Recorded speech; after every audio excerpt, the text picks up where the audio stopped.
People used to say that they'd rather go without electricity than go without water. These days, people say they'd prefer losing their Wi-Fi than lose their water connection. Water! Whether it's in the past or present, some things remain the same. Who in the world can live without water? 3 weeks, you can go without food. But 3 days without water, and you're dead. Water is very important to our health.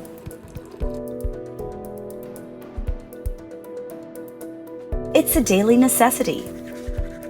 It's comforting to have a clean water supply. Did you know that more people have died from exposure to dirty water than those killed in wars? Scary, right? That's why many are willing to pay for water that is safe and clean. Now the question is, where does our water come from? From the oceans or from rain? The answer, both. Water from the oceans and other bodies of water evaporates when heated by the sun. The water vapor becomes clouds and fall back to earth as rain. It just went back to where it came from, right? That's why it's called the water cycle. And what about the water from your tap? The one you get billed for every month. Do you know where that comes from? From bodies of water too, like the Angat River and Ipo Dam. The water is stored in the Angat Dam and Reservoir. From Angat and Ipo Dam, it is then transported through kilometers of giant pipes all the way to La Mesa Dam, where they are again stored. This is where Metro Manila gets 97% of its clean water. From the La Mesa Dam, the water is distributed among Manila Water's 3 treatment plants: the Balara Treatment Plants 1 and 2, and the La Mesa Water Treatment Plant. Here at the Manila Water Treatment Plant, the water is safely treated before it reaches your homes. This plant can treat 1,600 million liters of water every day. Now take a deep breath. We're going to take you through the thorough process of making your water safe. At the La Mesa Dam, the water already undergoes sedimentation, where dirt and heavy particles in the water sink to the bottom. It then goes through the first process, coagulation. In coagulation, aluminum sulfate or alum is added to the water. Alum is known locally as tawas. It goes through rapid mixing.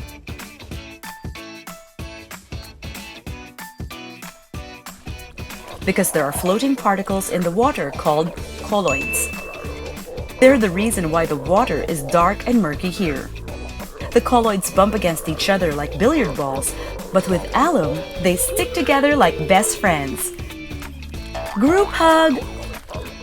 Once they stick together, they become bigger and heavier. That makes them easy to separate from the water. The next process is called flocculation, and it is a lot like coagulation. Only instead of alum, polymer is added to the water. Polymer acts like a magnet that attracts clusters of colloids, grouping them together and making them even heavier so that they sink to the very bottom of the water. The collected clusters of colloids are now called flocks. That's where the word flocculation comes from. The next process is called sedimentation. The water is pumped up to the sedimentation tanks through these long pipes. The pipes are slightly tilted to one side so the heavy flocks drop behind. The water that is now free from the flocks is what we call clarified water. The water is now clean and clear, right? Not quite. Believe it or not, particles and bacteria are still in the water, which is why it needs to go through the filtration process. There is an entire building at the water filtration plant dedicated to filtration. The water passes through filter beds made of fine gravel and sand, where the remaining particles are trapped. There, the water is now clean and clear. But just to make sure, it goes through the final and most important process, post-chlorination. For the third time, chlorine is infused into the water to kill the harmful bacteria. During the entire cleaning process, water is chlorinated 3 times. That's how thorough Manila Water is in making sure that your water is clean and safe. And now that the water is really clean, it is ready to use. The processed water passes through very long pipes above and under the ground, going to distant areas like Taguig and places as high as Antipolo. For high elevation areas, water pumps are needed to bring the water to the reservoirs. At present, we have over 20 water reservoirs in the east zone of Metro Manila.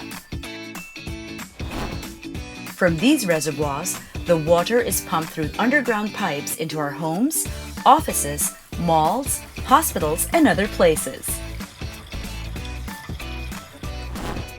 We also have emergency reservoirs in select locations that can be used as temporary water sources in case of major emergencies. 50 cubic meter tanks are to be placed in strategic locations all over Metro Manila, like in this school here. Cool, right? But wait, there's more! To make sure that your water is really safe, it is tested in Manila Water Laboratories.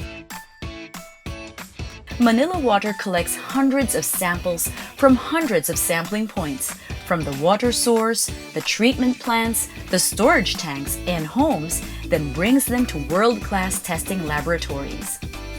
Every day they make sure that our water passes the Department of Health and the World Health Organization Water Quality Guidelines. But the story of our water doesn't end here. How about the water you use in the shower, in cleaning, in doing the laundry, even the water from your toilet? What happens to those? There are 2 kinds of used water: sewage and septage. Sewage is the term for used or dirty water that passes through the sewer line and ends up in the sewage treatment plant. Septage is the term used for the dirty water collected from your septic tanks. Since 1997, Manila Water has put up 2 kinds of used water treatment plants: the sewage treatment plants and the septage treatment plants. If your house is connected to the sewer line, then great! Your used water goes directly to the sewage treatment plant. If you're not connected to the sewer line, your sewage goes to the gutters where they are collected by Manila Water's interceptor boxes and then brought to their used water treatment plant. Processing the used water begins at the sewage treatment plant. First, the water is filtered to remove larger dirt like plastic, paper, and hair. This is called screening. Huge scrapers are used to scour the remaining mud, dirt, oil, and grease from the water. What comes next is primary sedimentation. Here, used water is allowed to sit in large tanks to let the dirt and sludge sink to the bottom. Now here's the cool part. There are microorganisms in the water that eat up the sludge and dirt. These microorganisms are called activated sludge, and they thrive in oxygen-rich environments. This is why oxygen is injected into the water, making the microorganisms reproduce further. This step is called aeration.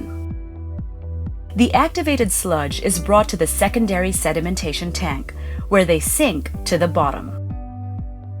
This separates the activated sludge from the clear water. The activated sludge is maintained for use for the next batch of used water. The water is now free of solid particles, but it is not yet totally clean, which is why it needs to undergo disinfection by chlorination.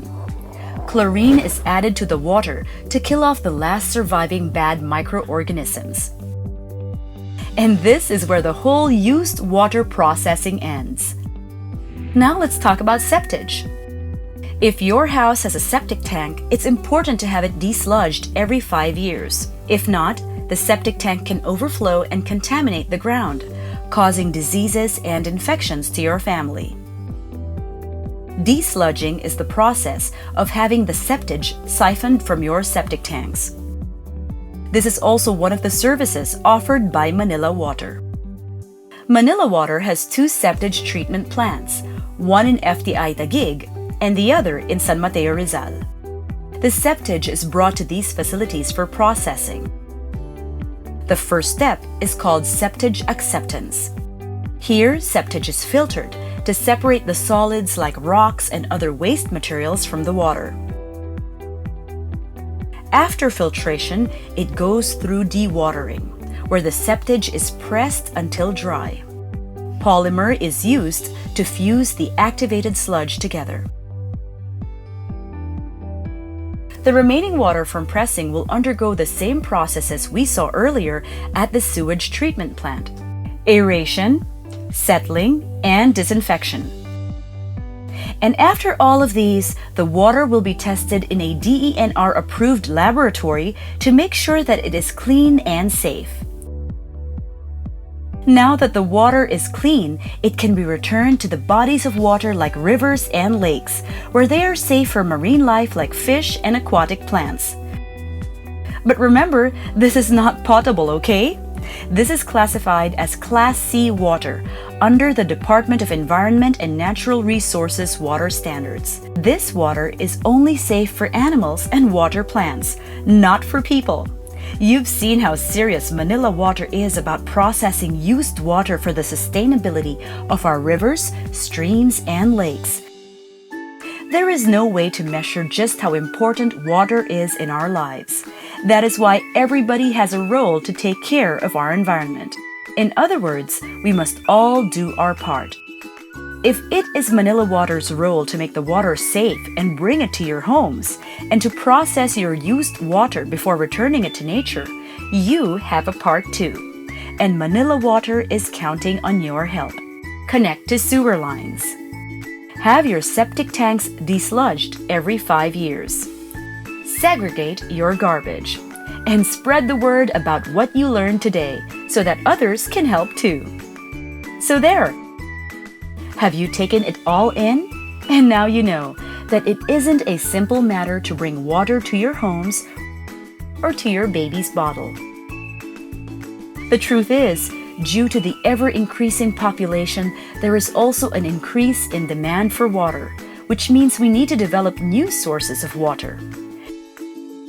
To ensure the health and sanitation of the public, and to comply with the standards of the Department of the Environment and Natural Resources, Manila Water needs to put up further infrastructures like additional used water treatment plants. This is in compliance with the mandate of the Supreme Court to clean up Manila Bay and to better protect nature and the environment. This has been Manila Water's role for over 20 years, behind the millions of liters of water and used water they process every day. The countless of kilometers of water lines being laid out, the combined dedication and talents of the people of Manila Water. For everything they have invested, this is no joke. It's highly technical, profound, mission-driven. Let's do our part.